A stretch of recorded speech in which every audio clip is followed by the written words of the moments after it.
কাজিৰঙা ৰাষ্ট্ৰীয় অভয়াৰণ্যক অসম চৰকাৰে national corridor হিচাপে ঘোষণা কৰাৰ বিৰুদ্ধে কাৰ্বি ছাত্ৰ সন্থাৰ বিক্ষোভ প্ৰকাশ।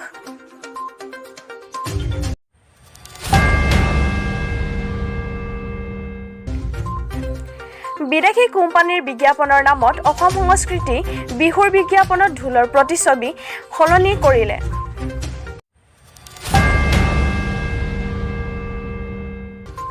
সমগ্ৰ ভাৰতবৰ্ষৰ পেট্ৰল ডিজেলকে আদি কৰি অত্যাৱশ্যকীয় সামগ্ৰীসমূহৰ মূল্য বৃদ্ধিৰ ফলত এক অচলা অৱস্থা পৰিস্থিতিৰ সৃষ্টি।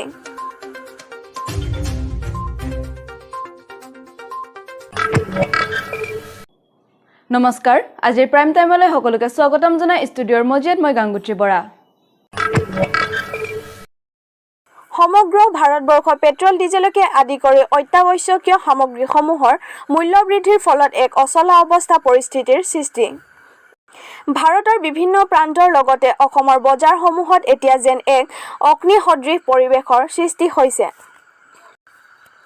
উল্লেখযোগ্য যে আন্তঃৰাষ্ট্ৰীয় বজাৰৰ বাবে হওক অথবা ইউক্ৰেইন আৰু ৰাছিয়াৰ মাজত চলি থকা বিধ্বংসী যুদ্ধৰ বাবে হওক, বৰ্তমান পৰিস্থিতিত পেট্ৰল ডিজেল অথবা LPG চিলিণ্ডাৰ অস্বাভাৱিক মূল্য বৃদ্ধিয়ে সৰ্বসাধাৰণ ৰাইজক বাৰুকৈ চিন্তিত কৰি তুলিছে।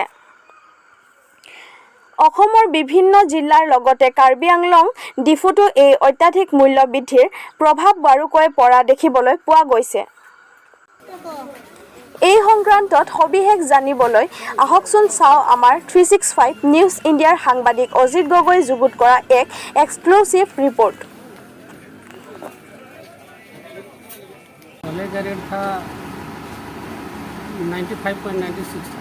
अभी का कितना हो गया? अभी का हो गया 103 रुपया 91 पैसे, यानी 103 रुपीज़ 91 पैसे।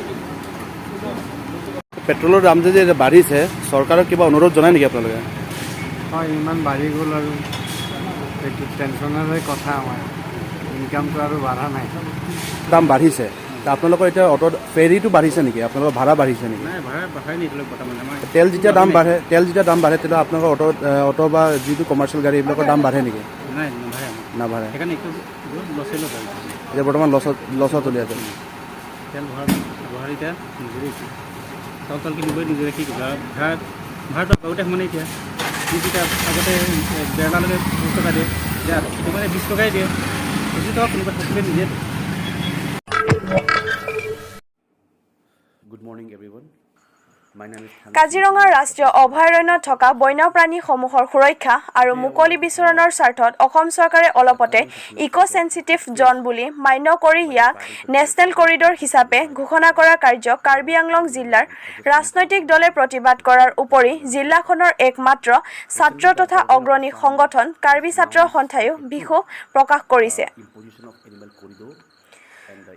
কাৰ্বি ছাত্ৰ সন্থাৰ সভাপতি থাংচিং টিমুঙে প্ৰকাশ কৰা মতে, কাজিৰঙা অভয়াৰণ্যক অসম চৰকাৰে নেশ্যনেল কৰিডৰ হিচাপে ঘোষণা কৰাৰ ফলত ইয়াৰ দাঁতিকাষৰীয়া অঞ্চলসমূহত অতীজৰে পৰা বসবাস কৰি থকা খিলঞ্জীয়া লোক প্ৰধানকৈ কাৰ্বি জনগোষ্ঠীয় লোকসকলৰ ওপৰত বহুত বেয়া প্ৰভাৱ পৰাৰ সম্ভাৱনাই অধিক। উল্লেখযোগ্য যে 2006 চনৰ ফৰেষ্ট এক্ট অনুসৰি যিকোনো জনজাতিৰ লোকে বন অঞ্চল অথবা পাহাৰীয়া ঠাইত বসবাস কৰাৰ অধিকাৰক খৰ্ব কৰাই নহয়, অসমৰ মুখ্যমন্ত্ৰী হিমন্ত বিশ্ব শৰ্মাই মানৱ অধিকাৰো উলংঘন কৰিছে বুলি কাৰ্বি ছাত্ৰ সন্থাৰ সভাপতিগৰাকীয়ে লগতে উল্লেখ কৰে। এই সংক্ৰান্তত ইতিমধ্যে বিভিন্ন সামাজিক মাধ্যমত ভাইৰেল হৈ পৰা কাৰ্বি ছাত্ৰ সন্থাৰ সভাপতিগৰাকীয়ে প্ৰতিবাদ কৰি কোৱা কথাখিনি এনেধৰণৰ। Good morning everyone. My name is Thangsing Timung, the president of Karbi Student Association. Today I would like to highlight the current situation that has been faced by the tribal population, those who has been resided in the border of Karbi Anglong and adjacent to Kaziranga National Park. Recently, the government of Assam has announced and approved the imposition of animal corridor and the imposition of eco-sensitive area in Kaziranga National Park in the bordering area of Karbi Anglong. Imposing this eco-sensitive area in the settlement area of tribal population is violated the human rights, because after announcing the eco-sensitive area of the concerned area, that village is going to evict by the government, which is against the human rights violation. The villagers, the tribal population who has been resided there for so many years, 60 to 70 years, they has been settled down there. They have built their permanent house. They have made their boundaries, and even they don't have destroy, even they don't have exploit the forest. Then how could the Assam government impose the eco-sensitive area of that area?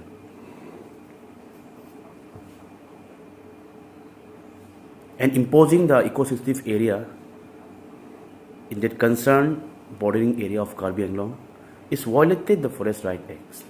What the Forest Right Act says, everyone knows about the Forest Right Act. This is the rights given to the tribal population, those who have been settled in the forest area for many years. They have given several rights. After giving the several rights, after having the Forest Right Act 2006, how could the government violated this by evicted these innocent people of that concerned area? Many environmentalists, many retired forest officials has maybe think that habitat and settlement of that area could be affect the environment. But since I am the tribal boy, I know and everyone knows that the tribal population never exploit the environment. বিজ্ঞাপনৰ নামত অসমৰ সাংস্কৃতিক উদ্যোগ বিহুৰ শুভেচ্ছা বিজ্ঞাপনৰ ঢোলৰ ছবি সলনি কৰা হৈছে। বিদেশী কোম্পানীৰ বিজ্ঞাপনৰ নামত অসম সংস্কৃতি বিহুৰ বিজ্ঞাপনৰ ঢোলৰ প্ৰতিছবি সলনি কৰিলে। ইয়াৰ ওপৰৰ প্ৰতিক্ৰিয়া সৰ্বশ্ৰেষ্ঠ। এজন সচেতন যুৱকে ফোনৰ জৰিয়তে প্ৰতিষ্ঠানটোৰ বিষয়বোৰৰ প্ৰতি ভাবুকি দিছিল। বিষয়ৰ উত্তৰ ওপৰৰ পৰা এনেদৰে বিজ্ঞাপন দিয়া হয়। हेलो हेलो हाँ हाँ हेलो हेलो हाँ कौन बोल रहा है অঁ এইটো এম বজাৰত লাগিছেনে? हाँ हाँ एम बाजार है অঁ আপুনি অসমীয়া ক'ব পাৰিবনে? की हो নহয় আপুনি এনেই অসমীয়া পাৰিবনে ক'ব? हिंदी से बोलिए क्या आपको कुछ प्रॉब्लम है অঁ হিন্দীত মই নকওঁ, মই অসমীয়াতে কওঁ। আপুনি মোৰ লগত অসমীয়াতে কথা পাতিব লাগিব। ओ अच्छा अच्छा कौन की हो অঁ আপোনালোকৰ এটা বিজ্ঞাপন ওলাইছিলে। हम्म বিজ্ঞাপনটো আপোনালোকৰ এই মাৰ্কেটিঙৰ কিবা এটা বিজ্ঞাপন ওলাইছিলে চাগে দেই। हेलो হেল্ল' হয় কওক হয়, আপুনি বেলেগ এজনে ক'লে ন এতিয়া? কি কৈছে আপুনি অসমীয়া আপোনালোকে বুজি হয় পাব। হয় হয় অসমীয়া কওক অঁ আপোনালোকৰ এটা বিজ্ঞাপন ওলাইছিলে। আপুনিতো অসমীয়া ল'ৰা হয় আপুনি? এতিয়া যোনে কথা পাতি আছে অসমীয়া ল'ৰা? হয় অঁ ঠিক আছে, অসমীয়া যদি ভালেই হ'ব। আপুনি ঢোল চিনি পায়? ঢোলটো কেনেকুৱা আপুনি গম পায়? হয় ঢোল অসমীয়া যে ঢোল, বিহুত যে ঢোল বজায়, সেই ঢোলটো আপোনালোকৰ কেনেকুৱা গম পায়? হয় গম পাওঁ তেতিয়াহ'লে কি ভিত্তিত আপোনালোকে ঢোলটো বিজ্ঞাপনত যোনটো ঢোল দিছে, সেই ঢোলটো আপোনালোকে কি ভিত্তিত তেনেকুৱা ঢোল দিলে? এইটো আমাৰ ওপৰৰ পৰা আহিছে না ছাৰ ওপৰৰ পৰা আমিতো কৰা নাই নহয় ৰ'ব ওপৰৰ পৰা আহিছে ন? ওপৰৰ পৰা কাক সুধি সেইটো বিজ্ঞাপন দিছিলে? পাৰমিশনতে আহিছে ছাৰ সেইটো কাৰ পাৰ্মিশ্যন দিছিলে? আপুনি এইটো ওপৰৰ এডভাৰটাইজিং মেনেজাৰ কোন? এডভাৰটাইজিং মেনেজাৰ কোন?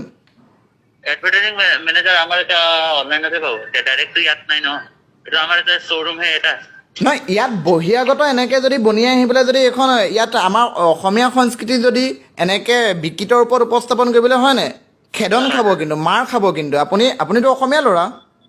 নাই মই নেপালী ল'ৰা হয় একচুৱেলি নেপালী ল'ৰা। অসমততো থাকে ন? নেপালী বুলি কথা নাই, অসমত থাকে মানে আপোনালোকে অসমত থকা কিমান দিন হ'ল? দাদা মই গম পাইছো মানে এইটো অসমত থকা কিমান দিন হ'ল? আপুনি অসমত থকা কিমান দিন হ'ল? 12-15 বছৰ 12-15 বছৰ। হয় অসমীয়াটো ভালকৈ ক'ব পাৰিছে এতিয়া? হয় হয় হয় আৰু আপোনাৰ অলপ আগত যোনজনে ফোন ৰিচিভ কৰিছিলে তেওঁ কিমান দিন হ'ল?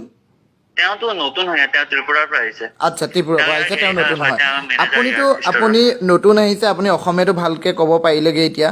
বা বুজিবও পাৰিছে ক'বও পাৰিছে গতিকে আপোনাৰ এইটো বাৰু আমাৰ আৱেগত লাগিবনে আপুনি নিজে এবাৰ ভাবি চাওক সেইটোতো হয় মই গম পাইছোঁ যেতিয়া আপোনালোকে কিবা এটা ব্যৱসায় কৰিবলৈ আহিছে যি এখন ৰাজ্যত কিবা এটা ব্যৱসায় কৰিব আহিছে সেই ৰাজ্যখনৰ এটা কালচাৰ আছে কালচাৰৰ এটা থাকে ট্ৰেডিশ্যনেল সেইটো মই গম পাইছোঁ দাদা হা সেইটো আমাৰ ওপৰত কথা হৈছে এতিয়া কি হ'ব মানে সেইটো হৈ আছে নহয় মেনেজিং ডাইৰেক্টৰ ফোন নম্বৰ দিয়ক কোনে কৰে এইটো কামটো দিয়ক MD ফোন নম্বৰ দিয়ক সেইটো আপুনি অনলাইন গ'লে পাই যাব অনলাইন ৱেবছাইটৰ পিছত M-Bazaৰৰ চব পাই যাব আপুনি M-Bazaar এইটো ইয়াৰ পৰাতো ইয়াৰ এপ্ৰুভেলটো ইয়াৰ পৰা লৈছে ন তাহাঁতিতো ডাইৰেক্ট এপ্ৰুভেল তেনেকুৱা নাহে মানে ডাইৰেক্ট ওপৰৰ পৰা আহে ন এপ্ৰুভেল ইয়াত আমাৰ একো এপ্ৰুভেল সিহঁতৰ দৰকাৰ নপৰে সিহঁতে ডাইৰেক্ট ওপৰৰ পৰা কৰে এইকেইটা ওপৰৰ পৰা কৰে আপুনি কি হয় আপুনি কি হয় ইয়াৰ মই ইয়াতো কেচিয়াৰ হয় ফিল্ড মানুহ মই আমি ইয়াৰ এমপ্লয়ী হয় আপোনালোকৰ ষ্ট'ৰৰ বৰ্তমান মেনেজাৰ কোন মেনেজাৰ বহি আছে মেনেজাৰক ফোনটো দি দিয়ক सर आपसे हिंदी কথা বললো বলো হেল্ল' हेलो हाँ हाँ আপুনি অসমীয়া নাজানে हाँ हाँ ইমান নাজানে অসমীয়া নাজানে কিন্তু অসমীয়াত আপোনালোকে অসমত বেপাৰ কৰিবলৈ আছে সেইটো একো ডাঙৰ কথা নহয় অসমীয়াত জানিবই লাগিব যে বেপাৰ কৰিবলৈ তেনেকুৱা একো কথা নাই বাৰু ঠিক আছে মানি ল'লোঁ কিন্তু অসমত থাকি পেলাই অসমৰ কৃষ্টি সংস্কৃতি বিকৃত ৰূপত উপস্থাপন কৰিবলৈ ক'ত সাহস পালে আপোনালোকে অসমত থাকি পেলাই অসমৰ কৃষ্টি সংস্কৃতিক আপোনালোকে বিকৃত ৰূপত উপস্থাপন কৰিবলৈ ক'ত সাহস পালে অসমৰ মানুহক আৱেগিককৈ আপোনালোকে পইচা লৈ থাকিব পইচা লুটি থাকিব আজি যোনটো যিটো বিহু কালচাৰৰ যিটো আপোনালোকে বিজ্ঞাপন উলিয়াইছে তাত সেই ঢোলটোতো আমাৰ ঢোল নহয় সেইটো অসমীয়া ঢোল নহয় এইটো দাদা একচুৱেলি ওপৰৰ পৰা দিছে ন ওপৰৰ পৰা দিছে ইয়াৰ পৰা এপ্ৰুভেলটো দিব লাগিব ন ওপৰৰ পৰা তাহাঁতি ক'ত সাহস পালে ওপৰৰ পৰা দিবলৈ ওপৰৰ পৰা যি দি পঠিয়াব তাৰপিছত ইয়াত আহি পেলাই তেনেকুৱা কৰিব সেইটো কথা নাই নহয় তাহাঁতি মানি ল'ব লাগেনে নালাগে হেল্ল' হা দাদা তাহাঁতি যোনে আপোনালোকৰ ওপৰৰ পৰা যোনে এইটো এডভাৰটাইজৰ যিটো মেনেজমেণ্ট কৰি আছে সেই তেখেতে ইয়াৰ পৰা এটা এপ্ৰুভেল ল'ব লাগে যে ইয়াৰ যোনটো কালচাৰ কি ইয়াৰ কালচাৰেল যোনটো আমাৰ ড্ৰেছ কোড বা কিবা কিবি বাদ্যযন্ত্ৰ সেইটোতো কেনেকুৱা ধৰণৰ আকাৰ আকৃতি এনেই মানুহক কিবা এটা ইম'চনেল কিবা এটা বস্তু এটা দি দিলে এইটো আমাৰ বিহুৰে কিবা এটা বুলি মানে আৱেগিককৈ আপোনালোকে কাৰোবাৰ পৰা পইচা লুটি থাকিব ঘটি থাকিব সেইটোতো কথা নহয় এইটোতো হয় দাদা মানে কি হ'ল কি আমাৰ গোটেই অসমত মানে এইটোৱে পোষ্টাৰ ছাপি আহিছে এইটো মানে এইটোৰ এডভাৰটাইজমেণ্টৰ আমাৰ হাতত নাথাকে নহয় এইটো পোষ্টাৰ ছাপি আছে মানে এইখন উৰি যাব কিন্তু হয় হয় হয় কিন্তু নেক্সট যদি সেই তেনেকুৱা পোষ্টাৰ বনাই থাকিবলৈ হয় কিন্তু আপোনালোকৰ কিন্তু দিগদাৰ আছে ঠিক আছে আমি এইটো কথাটো জনাই দিম যে এইটো এনেকুৱা হৈছে প্ৰব্লেমটো হৈছে আপোনালোকৰ কিন্তু দিগদাৰ আছে কিন্তু দেই আপোনালোকে সেইটো ওপৰত জনাওক আপোনালোকৰ গাতো দুখ নাই মই জানো বাৰু সেইবোৰ কিছুমান ময়ো মানে এনেকৈ মাৰ্কেটিঙৰ কাম কিছুমান কৰোঁ কিন্তু মই জানিছোঁ যে আপোনালোকৰ কিন্তু আপোনালোকৰ কিছুমান এপ্ৰুভেল লৈ পেলাই আপোনালোকৰ এটা ভাল গুৱাহাটী ক'ৰবাত চাগে এটা ভাল মানে গোটেইখিনি কোঅৰ্ডিনেট কৰি থকা এটা বস্তু একচুৱেলি কিন্তু এইবাৰ সিহঁতে দিয়া নাই ভেণ্ডাৰ আমাৰ তেজপুৰত আছে তো ভেণ্ডাৰৰ পৰা বস্তুটো এইবাৰ মানে এইবাৰ ডাইৰেক্ট মানে হেড অফিচৰ পৰা বস্তুবিলাক আহিছে তো একচুৱেলি সেইটো আমিতো নাজানো সিহঁতে কালচাৰ মানে কি সিহঁতে ক'ৰবাৰ পৰা লৈছে সেইটোতো আমিও নাজানো তো বস্তুটো হ'ল আমাৰ ডাইৰেক্ট আহিছে যেনেকৈ আহিছে আমিতো সেনেকৈ কৰিব লাগিব তো এতিয়া ঠিক আছে আপুনি আপত্তি জনাইছে এতিয়া বাৰু মই কথা পাতি আছোঁ এতিয়াই কথা পাতক এতিয়াই কথা আৰু নেক্সট যাতে সেইটো বিজ্ঞাপন আৰু ইয়াত দেখিবলৈ নাপাওঁ দেই হয় হয় হয় ঠিক আছে আজিৰ প্ৰাইম টাইমৰ পৰা মই বিদায় লৈছোঁ চাই থাকিব 365 নিউজ ইণ্ডিয়া